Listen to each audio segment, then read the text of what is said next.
Hello everyone, আজকে চলে এসেছি আরও নতুন একটা ভিডিও নিয়ে। আজকে তোমাদের সঙ্গে আমি শেয়ার করব রুই মাছের ফিশ ফিঙ্গার। তার জন্য আমাদের লাগবে সেদ্ধ করা রুই মাছ আর সেদ্ধ করা আলু। কড়াইতে আমি তেল গরম করে নেব। তারপরে তেল গরম হয়ে গেলে এর মধ্যে পেঁয়াজ বাটা লঙ্কা বাটা আমি দিয়ে দেবো। লঙ্কা বাটা পেঁয়াজ বাটাটা ভালো করে একটু ভাজা হয়ে গেলে এর মধ্যে আমি একটু আদা আর রসুন বাটা আমি দিয়ে ভালো করে মশলাটাকে আরেকটু ভেজে নেব।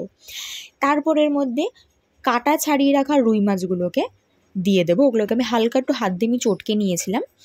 ওর মধ্যে মাছ দেওয়ার পরে আমি সেদ্ধ করা আলুগুলোকে দিয়ে ভালো করে আমি কষিয়ে নেব। ঠিক আছে, তোমরা চাইলে এর মধ্যে ধনেপাতাও এখন অ্যাড করতে পারো, চাইলে পরেও অ্যাড করতে পারো।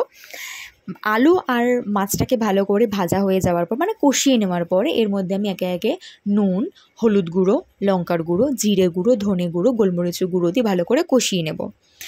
লাস্টে আমি দিয়েছিলাম ধনেপাতা আর গরম মশলা।